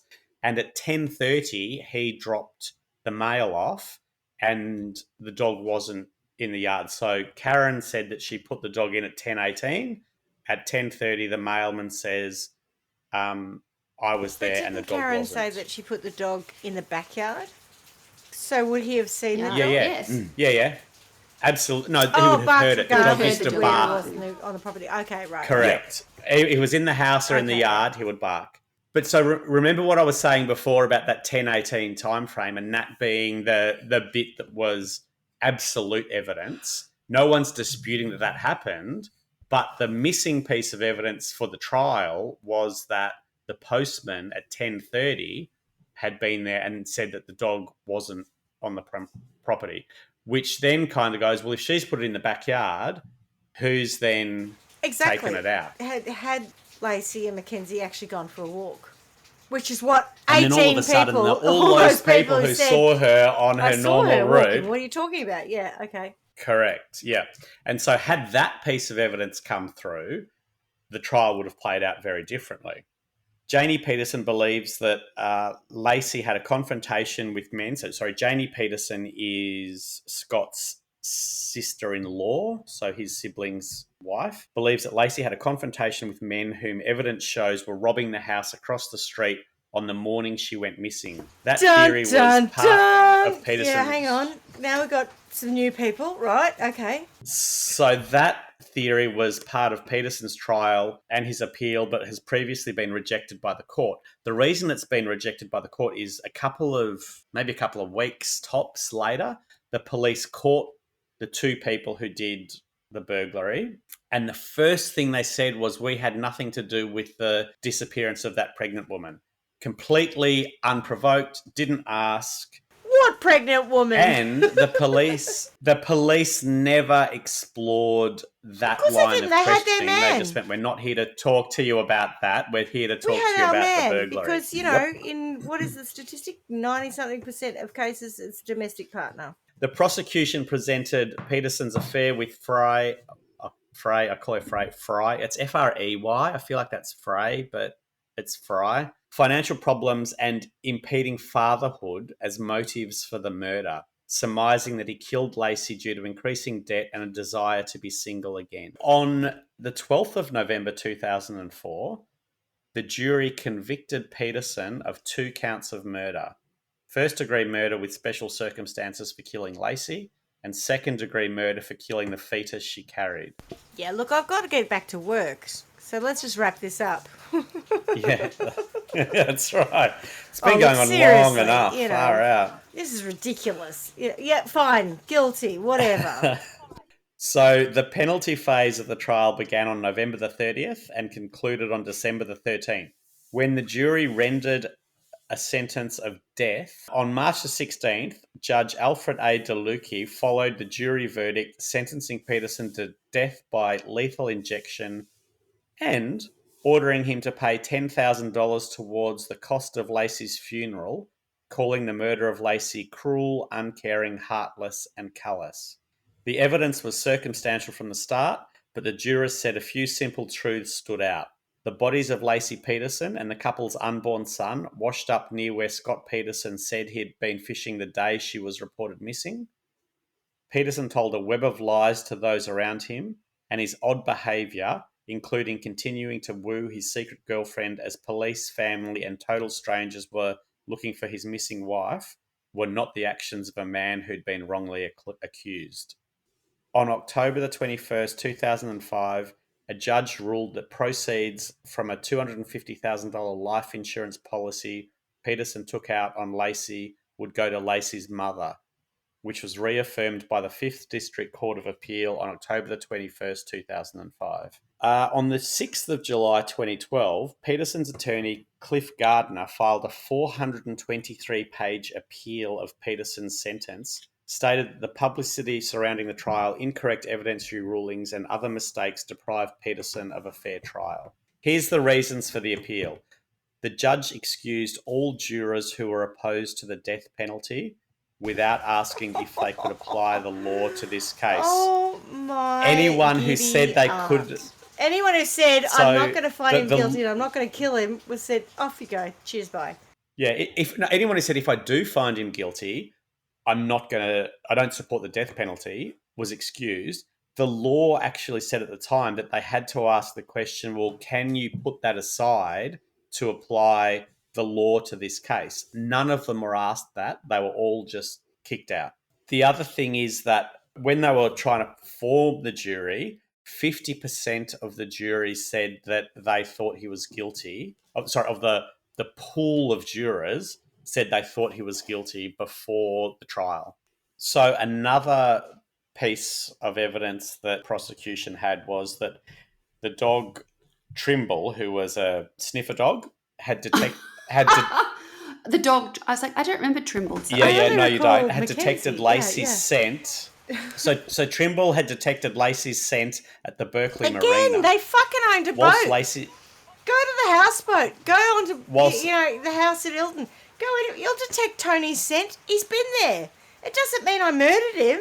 Whilst Laci hadn't walked there, the allegation was that she had been wrapped in a tarp when she was moved to the boat. Experts suggested that this is impossible for a dog to detect. Also, Trimble was tested to determine if she could detect this and was wrong 2/3 of the time. Oh, Trimble was a reject come sniffer on. dog, wasn't So- she? The other thing that they said was that the thing that they gave Trimble to sniff also had Scott's scent on it. So if she was right, she could have smelt Scott's scent, not Laci's, but she's wrong 2/3 of the time. But that was evidence. She needs a in the new case. nose. She needs a new job. Yeah, correct. So the defense, bearing in mind that the theory was that he had tipped the body and the anchors out of the boat single-handedly in the middle of the bay, the defense tested the theory that a body could be tipped out of the boat with anchors on and determined that if this was to happen, the boat would tip. This was done on a day with similar weather conditions as the day Laci went missing. They did it, I think, 3 or 4 times, and every single time they tried to do it, the boat tipped. Capsized. The judge didn't allow this evidence in the trial as it wasn't similar enough to get the prosecution's theory. However, we need to determine whether or not the boat would tip, right? So the judge allowed 2 jurors to get into the boat when on land and rock the boat to determine its stability. So they couldn't do it on the water because it was deemed to be too dangerous for them to try to tip the boat in the water. They just did it on dry land. So they literally, there's footage of them sitting in the boat on dry land, rocking it to see whether or not it would tip. Ridiculous. And they determined that footage. it wouldn't tip. Yet that's allowed to be evidence of him This is such actually in the water on a taxpayer similar money day, wastage. tipping a boat out. Oh, God. On August the 24th, 2020, in a 7-0 decision, the Supreme Court of California upheld Peterson's conviction but overturned his death sentence because Peterson's trial judge, Alfred DeLucchi, who had died on February the 26th, 2008, had dismissed jurors who opposed capital punishment without asking them whether they could put their views aside. So that was the reason that he was taken off. So they go, you still did it, but the fact that we'd said to everyone who opposed it. Didn't support the death penalty, you can't be on the jury, meant that you were going to end up being given the death sentence. So Justice Leondra Kruger explained that per Supreme Court ruling since 1968, jurors may not be excused merely for opposition to the death penalty, but only for views rendering them unable to fairly consider imposing that penalty in accordance with their oath. This is the meaning of the guarantee of an impartial jury. Prosecutors initially stated that they would retry the penalty phase, but subsequently reversed that decision in June 2021. On September 22, 2021, California Superior Court Judge Anne Christine Masullo ruled that Peterson would be resentenced to life in prison without the possibility of parole. In October 2022, so last month, Peterson was moved off San Quentin's death row and transferred to Mule Creek State Prison in Ione, California. Swanee, do you know? No, I don't know. It sounds like River Phoenix's Ione. sister or brother's name or something like that. They have like Ione. Ione, yeah, that'll do. And so Peterson, now 50, has a hearing scheduled for the 22nd of December 2022, where Judge Anne Christine Masulo will hand down her ruling regarding Peterson's motion for a new trial due to juror misconduct. So I'll tell you the other facts, because some of these will blow your mind. Between 1999 and 2002, 7 pregnant women went missing in and around Modesto. 3 of them were in Modesto, and 4 of them were within 80 miles of Modesto. Evelyn Hernandez went missing 6 months prior to Laci. She washed up on the shores of the bay. She had her hands, feet, and head missing. Her baby was never found. So I think that's a remarkably similar piece of evidence. You know, if you find a body that's washed up on the bays of San Francisco with no arms, no legs, and no head, and then 6 months later you find another one, I'd be going, God, they connected, aren't they? 6 Scott criminal Peterson was a busy incidents boy. occurred. He didn't even know her, that's but, right. you know, apparently he's been going around murdering not only his own wife, but a whole bunch of other pregnant women. Oh, so to that point, when this was playing out in the media, back when Scott went to, I don't know, university or high school university or whatever, a woman went missing, and he went to the same, let's say, university as what she did. So the media implied that he may have been responsible for that. It was later proven that he absolutely had nothing to do with it, but the media never retracted the fact that they'd stated this, but actually it had been proven that that was incorrect. Next piece of crazy evidence: 6 criminal incidents occurred between the afternoon of the 23rd of December and the morning of the 24th of December 2002. This included the attempted kidnapping of Lourdes Avila, who was 8 months pregnant at the time, by 2 men. Probably Lords, but okay. Lords? Well, I feel like Lourdes. Lords. What did Madonna's No, kid? it's Lords. Lourdes. Yeah. No, Okay. I think it's spelt Lourdes. Lourdes, but it said Lords. But okay, fine, whatever. I mean, it's probably named after Lourdes in France with Marcel Marceau and Gerard Depardieu. Correct. That would make sense. But he also lives in I can't work out Rome. if you're correcting me or incorrecting me, but let's just go with the fact that you're correcting me, because I don't know. But so there's this played out because this woman who was 8 months pregnant, Lourdes, let's say, she was supposed to have her baby on the same day that Connor was to be born, which I think was the 10th of February. She saw 2 men out the front of Oh my fucking God. her Here shop. we go. The 2 men who said, I've got nothing to do with that woman with babies. I don't know nothing about killing babies. Yeah. 2 men out the front of the shop that she worked in by herself, sitting in the car, staring in at her. And I think she went out. Put something on the little specials table. Yeah, to do something. And then kind of went, oh. So she went inside, rang the police and I think her family, saying that she thought that she was going to be attacked or, you know, something suspicious was going on. And the men drove off. This poor woman, because her child was to be born on the same day, feels that had she been abducted on that day, Laci would never have been abducted and therefore Connor would never have died. And so she's got this horrible, I guess, existence where she's just going, my God, I was lucky, but it's kind of that survivor's guilt, I guess. So then the other piece is obviously the bit we spoke about earlier, which was that Connor had nylon twine wrapped around his neck and electrical tape on his ear holding it down. And so the theory that he was in the womb when she was killed and weighed down doesn't stack up. And so, in fact, what they think is that either he was removed from the womb forcibly, as in, you know, cesarean kind of thing, or... Well, it wouldn't be a cesarean because that would have been evidenced in her remains. Like pulled out. Well, no, because it was all... No, it was cut open. And so the top of the uterus... had a tear in it. Okay. Yeah. So when they were talking about it being ejected from the uterus, they were saying it came out the top, not out the bottom. Normally. Which kind of weighs evidence. The other thing that Mark Geragos had said was that potentially there was a satanic cult in the area.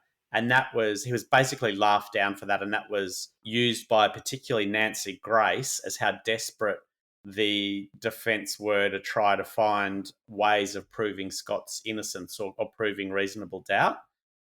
But when you think about the number of pregnant women who've gone missing and the fact that somebody else nearly got abducted the day before, it's not that much of a stretch.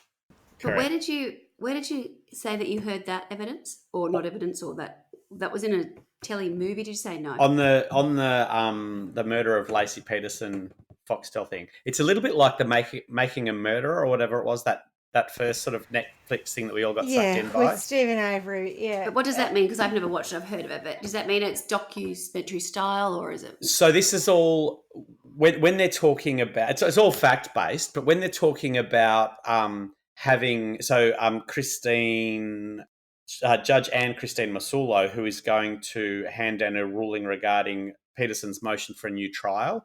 This is all the stuff that would be part of new trial if it does come up. So she's got to determine, given all of these things, did he get an unfair trial? Yeah. I think importantly, this all played out in the last episode because it hasn't been factored into the court case prior. It hasn't resolved. And so, they're not saying he's guilty or innocent, but it ends with this is the stuff that has to be considered. A question mark. When they go to determine whether or not he should have a retrial. So then the other bit was, that piece around the people who saw Laci on her walk. And they said that, she was wearing black leggings and a white top. I think at least 2 of the 9 said that. And that's what she was wearing allegedly in the morning. 2 of the 9. Yeah. There was expert testimony also remember I was saying in the first bit that they dismissed the Martha Stewart evidence. Yeah. So they got a computer expert in to determine that Scott was doing whatever in the warehouse, and he was Googling how to assemble a tool that he'd bought, a woodworking tool or something that he'd bought. A router. Yep. And then there was 20 minutes that was unaccounted for. But also the woodworking tool was assembled. So they go, well, that 20 minutes was probably when he assembled the woodworking tool as he was doing. But also they then found out that in the morning, so remember their theory was that she'd been killed the night before. In the morning, they determined that her computer in the house had been used to search for sunflower dress material or something. Yeah. So something to do with sunflowers. Laci loved sunflowers. And so the defense said that was evidence that Laci was still alive in the morning, searching the computer as she would normally do. Can I just ask a question? Do you need a router to make 5 anchors? No, you do not. So on the anchor bit, so there were obviously cement was used to make these anchors. They were just concrete blocks with a hook in them, and there was one there, that was in there. And the police said that there was evidence that 5 others had been made in there, and Scott denied all of that. And they said, well, what happened with the rest of the cement? So Nancy Grace was all over the media going, he made that, he used up the cement. He made these things and he did this and he... Yeah, so then his answer was, I tipped it on the side of the driveway. And was it still and there? She's going, oh, what a load of crap or whatever, blah, blah, blah. He's a killer. Why would he do that? Yeah. Mm-hmm. So then they take her to the driveway and have a look at it. And there is concrete. 7 litres of concrete on the driveway, yeah. And so she she goes, and never mentions it again. So, it's evidence that he murdered her, but now all of a sudden we don't talk about it because that doesn't fit the agenda. But I'm not wrong. Wrong. Yeah. That particular piece of evidence just didn't stack with what I wanted. As we said, there were at least 9 people who saw Laci walking the dog on the normal route that she would walk on, but that was all dismissed for 2 reasons. One, that Karen Service had put Laci back in the backyard at 10:18, and the other that there were some inconsistencies around the exact time. So there was one woman who said that she worked at a hospital across a river, I think, and she was sitting there having a smoke before work, so she knew the time that she saw it. And she said that she saw Laci walk, or a woman walking a golden retriever, and she said she saw two men, and they were having a bit of a yelling match at the time. All of that with Laci? with the woman walking the dog. Oh, Okay, so presumably Laci, yes. And then, of course, the missing piece of evidence around the postman who said that he said that the dog didn't bark as it normally would, and that was between 10:30 and 10:50, which fits in with all of the timeline that everyone's talking about. Also, coming back, remember we touched on the burglary? Mm-hmm. Yeah. So a lady named Diane Jackson stated that she saw a burglary on the house across the road from the Petersons at about 11:40 on the morning of the 24th of December. She said there were 3 suspicious men and a van. So this was dismissed because when the police found the burglars, they determined that it was on the 26th of December, not the 24th. We didn't Now- burgle on before Christmas. We waited until after. Correct. I Yeah. can be But- very confident in telling you that, sir. But also, the burglars said that as part of the burglary, they dragged the safe out onto the lawn, then went back in to get some more stuff from the house. And the woman remembers very clearly that it was the 24th because as she drove past, they all gave her the evil eye. So she watched it all and went, oh, my Not God. the bird. And then did nothing. Not the bird. And then did nothing because she wasn't so much watching what they were doing, but the way they were looking at her. But when it came out that there was a burglary across the road, so the people across the road were away for Christmas. When they came back, they said they'd been burgled.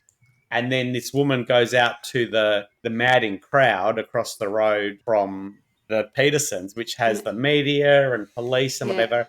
And she taps a policeman on the shoulder and says, hey, I actually witnessed the burglary because she remembered all of this stuff. So, and she said it was the 24th. The police caught the people and they said, no, it was the 26th. But the media, remember, as on the morning of the 26th, They would have already the been media there. were there from 5 o'clock in the morning. Yeah. And one of the reporters said that had there been a burglary going on at 11:40 in the morning across the road, especially where a van pulled up, they dragged the safe out onto the lawn and then went back in. He said, I would have gone and interviewed them because that it's a low What are you up news to? day. Yeah. That's a story. I would have gone and done that. What are you guys up to over here? Yeah. Yeah. So also, there is a police report stating that the burglary occurred on the 24th of December. And of course, I mentioned earlier when the burglar was interviewed, the first thing he said was he had no connection to the pregnant girl. I don't know nothing about murdered pregnant girl. Yeah. I can only birth babies. The detective said, I'm not here to ask you about that. I'm here to ask you about the burglary. And he never pursued the line of questioning about Laci. Clarky, is there anything that you've been able to watch, or is there anything available, recorded interview? What has Scott said? Because I'm not aware of him saying anything. So this is part of it, right? So there's 2 ways you can look at it. And I guess I started throwing doubt into the case right from the start. But Yes, you did. So 100%. Because as it played out, I became more and more shocked by it all. But so his demeanor was bad. He never testified in court. And so the jury said they would have loved to have heard from Scott Yeah. about... Was that his choice, or was that what his attorneys suggested? Well, there was nothing that No indication defined of that that. either way, but I would imagine that his defense had said, you know what, this is all played out already. There's nothing you can say that will add weight to support. and because you're a weirdo and you smirk a lot and you look a bit smug, it could play badly. 100%. Yeah. Also, the jury is going to see you as a liar anyway, so whatever you say, they will just write off as a lie. Like it's, I can understand why strategically they would say don't speak, but I think that it adds some weight to the... I find it's very frustrating because at the heart of it, that's a pretty horrendous murder. It's She was awful. decapitated as well. I had a look at it when I was waiting for 7. Yeah, it's yeah. like really hardcore. Like someone hacked it to pieces. Yeah. And I don't know if they've ever found the head. Like, it's really not good. I'm sorry, Swanee. Yeah. Did you do your own research? No. Because that's not what you're allowed to do in You this can't jury. be a juror. I know. No, in this in I was just the thinking the car. jury, you can. yeah, correct. We're like the original jury where you can go home and talk about it with your family, Yeah, we do it Google every night. yourself. Google it, and all of that. Yeah. God. Sorry, yeah. This It's kangaroo probably- court allows that. Yeah. But so I feel like a skeleton is fairly strong, and the Yeah. fact that, like, if you weighed a skeleton down with anchors on the bottom of the ocean, I feel like it would stay there for a long time. long time. The bones Does it, aren't Schmitty? going to break. I'm not convinced about that. I'm really sorry. I know I you know said you're it not, earlier, but and I I didn't want am. to challenge you, but the thing that holds a skeleton together is ligature and muscle and flesh. And when those things are decomposed, you can have multiple decomposition outcomes depending on the environment that the body is in. So Is that your experience? we're not we're not looking I know, at right? The Exactly. way she said it with such authority. Yeah. Yeah. My I've done it 20 experience. times, and every single time, It's different every this time. is exactly I'm telling what. you. That's right. You never And know it what you're depends- going to get. That's right. And it depends on whether we're in a saltwater environment, if we're in a Most freshwater certainly. environment. Fresh water. Yep. There's Ooh, no good question. sopification in this situation. So, like we're not getting any kind of preservation that's happening. What we're having is the opposite here. So I don't find it difficult to believe that the body did decompose and fall apart. I don't understand why you find that hard, because all your head is held on by is your neck bones, right? Vertebrae. Why would And they come apart? if the flesh decomposes fast, or you are eaten by animals, right? So there's lots of fish. I'm assuming we're talking about the bay. We're a marine San Francisco situation. Bay. A Yeah. marine situation. Look, think about how many feet wash up on certain coasts in America. I know nothing about how You're many scaring feet wash me up now. on a certain coast in Okay. America. So there are places that have an over-index of feet that wash up of people who have allegedly or Oh my lord. suspectedly committed suicide. And what happens is, because they're in a shoe, often the rubber of the shoe helps them go on currents and they move. But the foot itself detaches from the rest of the body because of decomposition. So 23rd, 24th, up to the 3rd of January, poor Laci. No, is 24th is the prosecution's case. So 24th. Okay, but yeah, She's and, in the and with water. the theory that she's been weighted down, right? Yeah. But let's just open up. So there's something like 8 days between that. She parts of her appear in March. Was it April? So we've got 3 April. months of decomposition. I'm not a forensic scientist. I don't know for sure, although we Well should said. probably investigate Well one. said. I think we should just Oh, stop I mean, after that. Although I No, dabble in the no. forensic sciences. But what I can tell you from personal experience, and it is truly personal experience, that a body rises in water from gas within like 3 or 4 days. Not just literally from personal experience, right? I don't find it hard to believe that she had decomposition at that rate. That But parts once, of her disconnected. I don't find that hard to believe.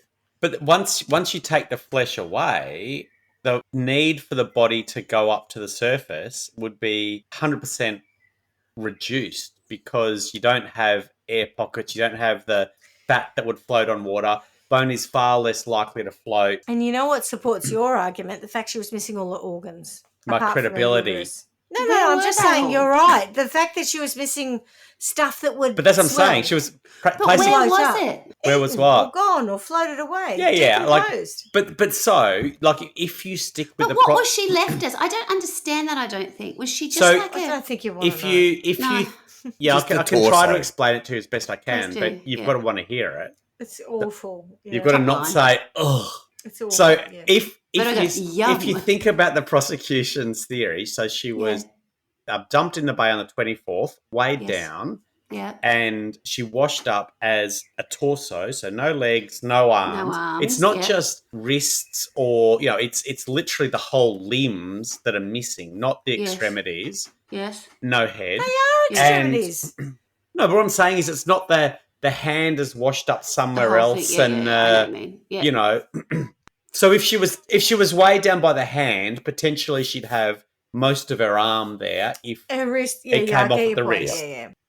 Unless But- someone had interfered and like broken 100%. her arms or something. yeah. Correct. Yeah. But so also she's basically unrecognizable. So all of her internal organs are gone. Her uterus is still intact, albeit a Slice from the top. Yeah. cut in the top. Yeah. So But what does that mean? yeah, but can I ask- So- get that. so Yeah, the part about that is I that don't understand it. the baby either ejected through the top of the uterus and that's But- how it became external, or it was cut out. Can I put a theory forward? Sure. For whatever reason, she had in the decomposition, she had a high bacterial count. That's why all the other organs are gone, and her uterus burst open because she's just, like that's where the decomposition happened.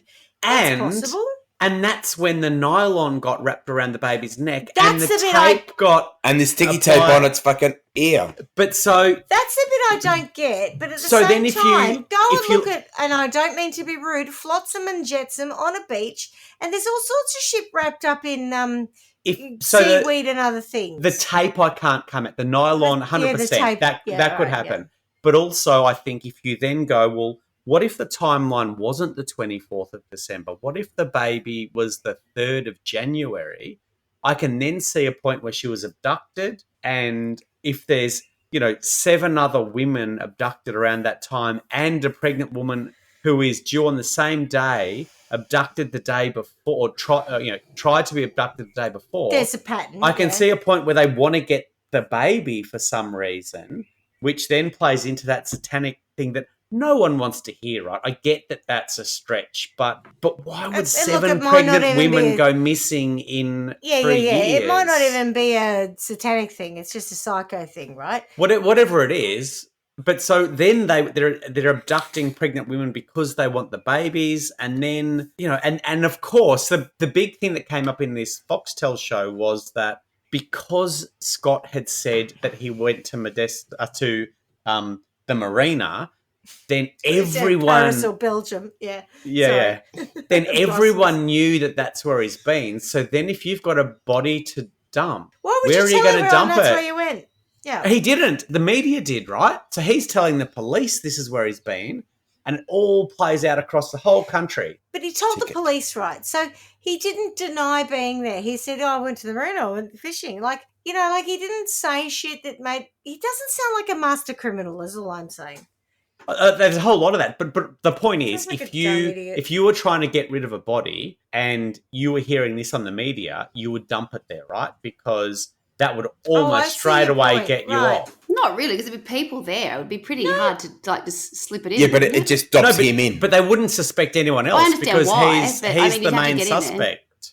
All you got to do is at night time go and chuck a I body could in there. easily put a body in our speedboat, take it out and dump it somewhere. Yeah. Yeah.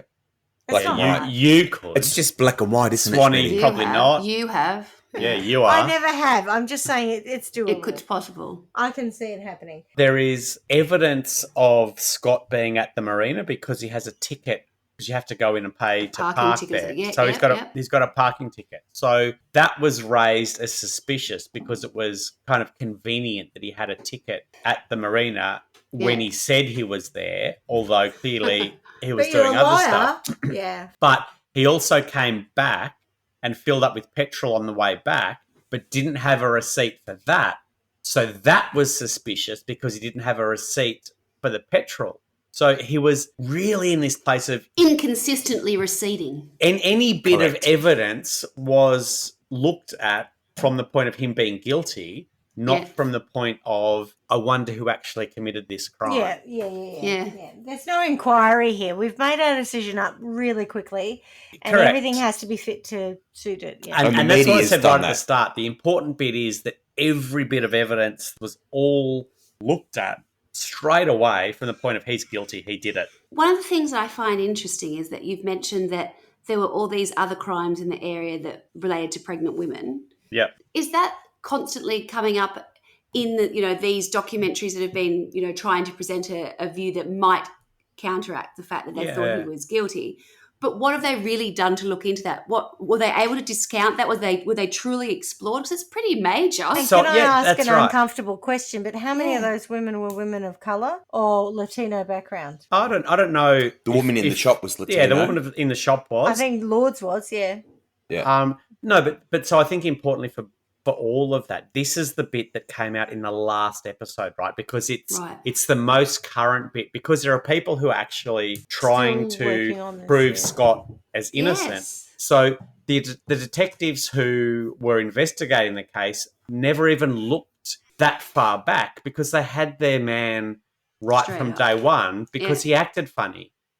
You know, Yeah. he was unemotional. He had a smug look about him. He smirked. He He had didn't. an affair. He was Oh, still and the other contacting his thing was girlfriend. that when he was being interviewed, they said, "Would you take a lie detector test?" He said, "Yeah, sure, no problem." And then his father said, "Do not take a lie detector test, because if you do, then if they find you didn't do it, then nothing will happen. But if they find the slightest thing that looks like you did do it, they will play that out." So then he backtracked and went, "I won't do it." And therefore they said, "Well, that's another reason Well, for why you're he's hiding guilty." behind it. Yeah, he refused the Even lie though- detector test. Even though polygraphs are proven to be, It's flawed. inadmissible. It's So- flawed. so you it was can't never- prove anything. It was You never going to can be dodge it. evidence. All it Yeah. is for the police to then get some, make a Gratification decision out of- either way. well, maybe he Yeah, is yeah. telling the truth if he's happy to go through that. But, a really good psychopath can get through that easily. So there you go. I think that's about all I've got for you on this story. Goodness Well, me. Is that all?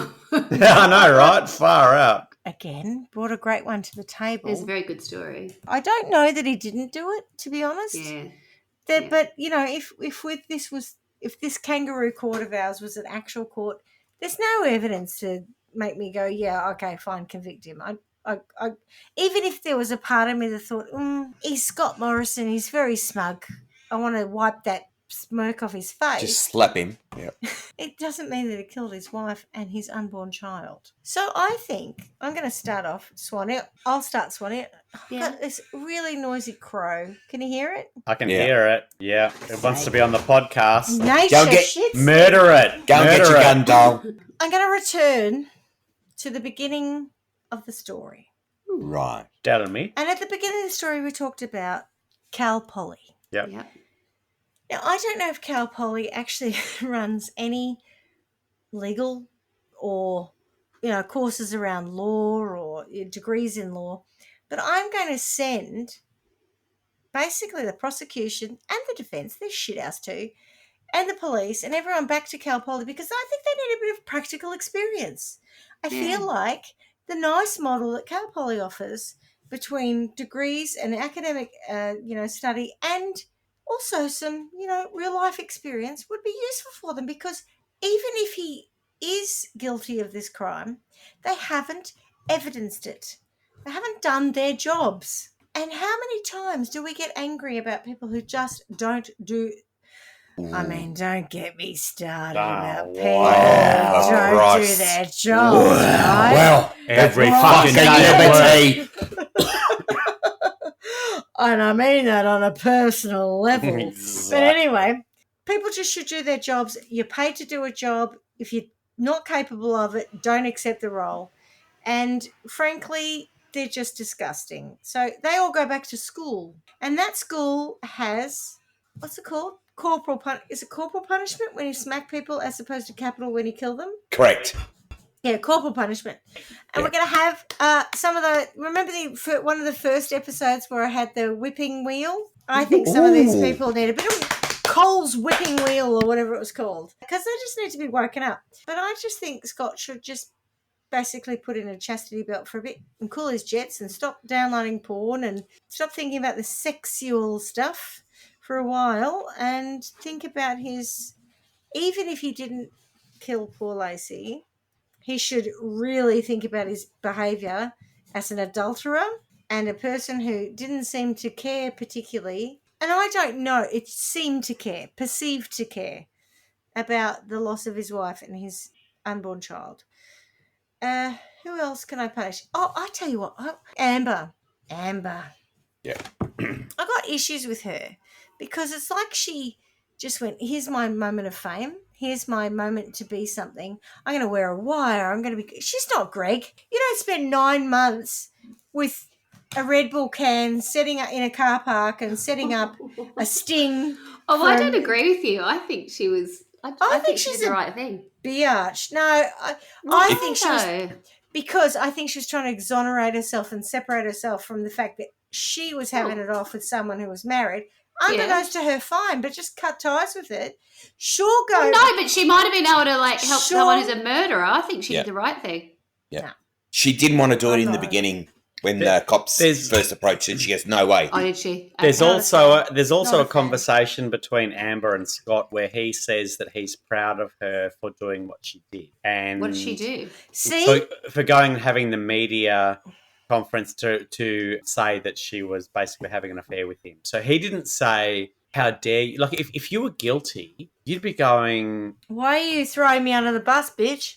Yeah. Whereas he was going, do even if they weren't guilty. I find it odd that he said he's proud of her, but there's taped conversations of that, and she knew they were being taped. He didn't. Why would you say that? Maybe he genuinely had affection for her.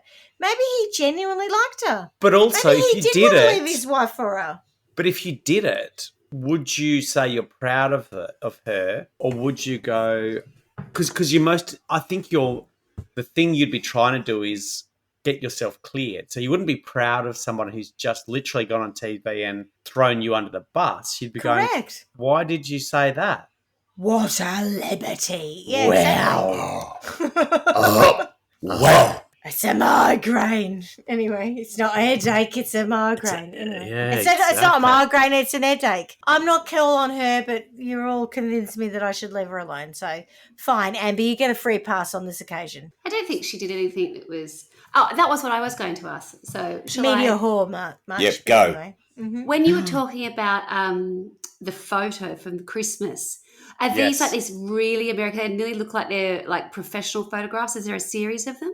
No, so at the end of the important bit about the photo was at the end of the prosecution's case, they put up a photo of pregnant Laci by herself, and on the same night, roughly they're taken the same night, Amber and Scott at the Christmas party. So the prosecution's case ended with two images. One was Laci pregnant all by herself. My head is spinning because I feel like this just raises more questions than it answers it. I find it frustrating that for something that was clearly so deliberate in, getting rid of somebody, that there's no more evidence to point to other people or other, you know what I mean? It's just like, oh no. Yeah. We just focused on this, and obviously that's very frustrating. But I've had already written notes to the same effect, which is where you went, Schmitty, which is Scott's lack of empathy and the way he behaved. I don't know if criminal is the right word, but there's something very troubling about that. Yeah. So if he had sort of inhuman, and then therefore people responded to it like he was inhuman, and therefore he was capable of doing this. Yeah. Yeah. Just like Scott Morrison. That's what I struggle with, is that I just don't think that if he wasn't involved, he doesn't seem to have been able to have any concern for his unborn child. It doesn't mean that he didn't, though, Swanee. I know. I don't know if he didn't. I'm not. We don't know what he felt inside and what was going on inside him. He could well be on the spectrum. I would suggest looking at the photographs of him. He could certainly present. He looks very, jolly and very happy with Amber in the photo, and even with Laci. It doesn't look like there's an awkwardness to any of it that led up to that prior. It's not like he didn't go to university, school, golf. No one was going, oh, my God, there's something not quite right with this guy, because we hear that lots of the times, something was a little bit untoward. There was bad a problem with him or her. Yep. Exactly. It just feels like this guy was pretty normal until he wasn't. And when I say when he wasn't, that could be that he did or didn't murder his wife, but certainly the way he behaved in that week and, getting in touch with Amber and, just as if nothing had happened. That's not normal. That suggests something else was not right in that whole equation. So how would I punish him? Well, I don't know. How do you punish someone that's the problem all the time, isn't it? You need to, when you want to punish someone, you want them to feel something. And because he wasn't able to feel anything about his wife being missing at the time, and, certainly, he would have been getting ready for his child to be born, who had a name already. It wasn't like they weren't vested in it, or someone certainly was. It doesn't add up, and I just think, I don't know how to punish him, but he'd be the one I'd go for. Clarky?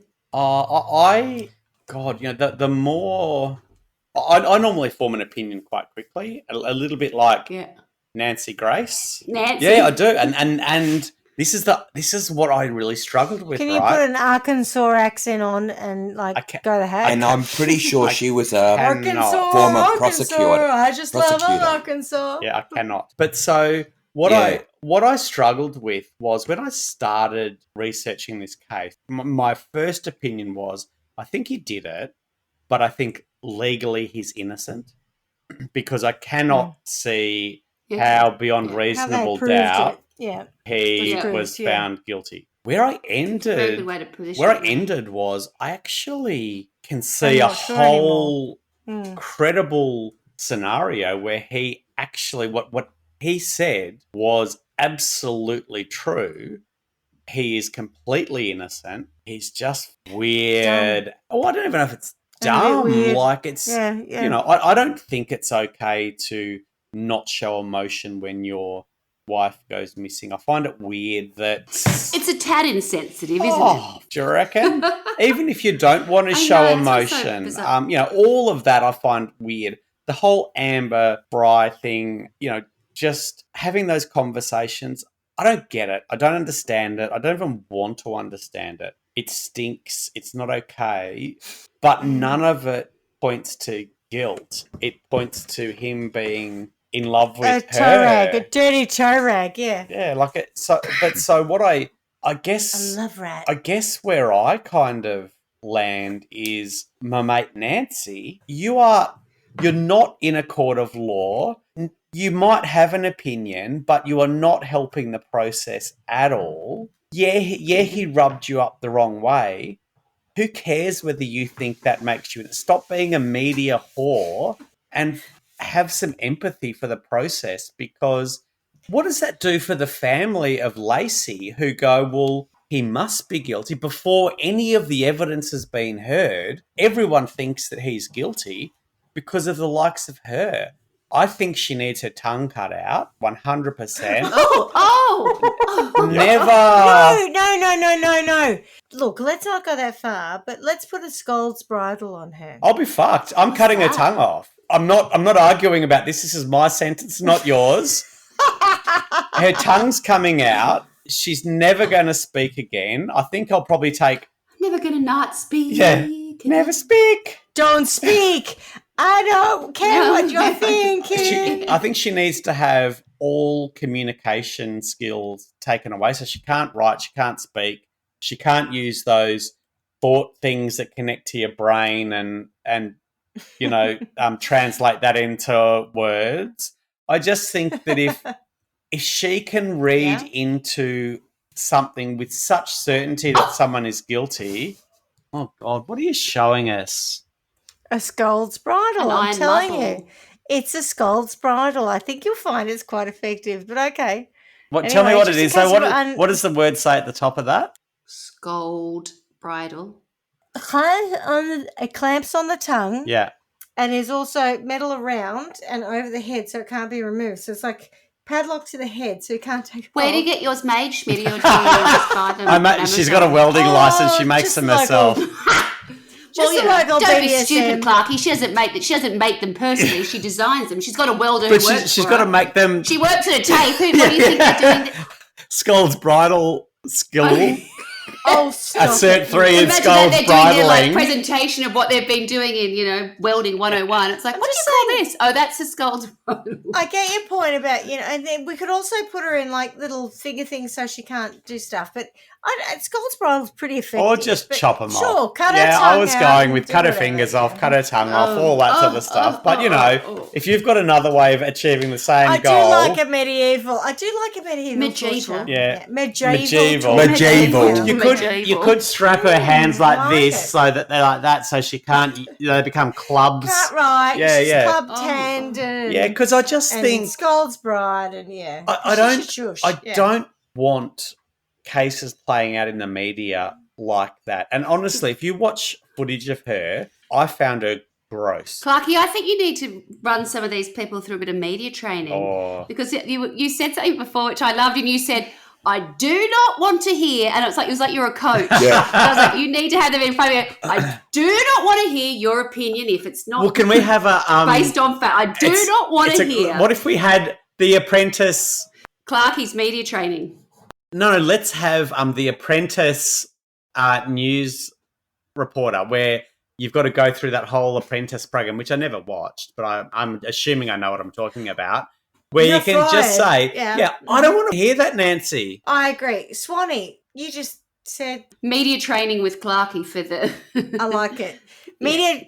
I think that's the best punishment. In Media 4 training weeks, we'll find with out Clarky. whether Clarky, yeah. he's got another trial. So I think we should. Okay, Oh. so we can do an update after this. 8th Yeah, of good December, idea. I think, is when it's scheduled for. So Okay, which Yeah. is great because this show will come out New Year's, Correct. around New Year's, yeah. and so we might have We can some do an new news update to later update on. you with. Yeah. Yeah. Happy New Year! New Year. I can see All the right, Eiffel Clarky. Tower from Paris when I'm really at my wife's vigil. Oh, Well, I got to say, Clarky, didn't expect that. I thought you were talking about Michael Peterson, of course, the staircase fame. Great story. Thank you, everyone. great And- story. Well done. Lots of research there. Well done. Yeah, it was really good. Miss you already. Thanks, beautiful people. Ciao. Bye. Wish you already. Ciao, ciao, Bye. ciao. Bye-bye. Thanks for listening to Trial by Wine. You can contact us at trialbywine@gmail.com. Please rate, review, and subscribe to Trial by Wine on Apple Podcasts or wherever you get your podcasts. If you'd like to support us, you can become a patron at www.patreon.com, Trial by Wine, or visit our website www.trialbywine.com to donate to us. Your support will help us cover many more cases and apply wacky sentences. We really appreciate you listening and hope you tell everyone about us. Our cover art is by John Christo and music is by Beauchamp from pixabay.com.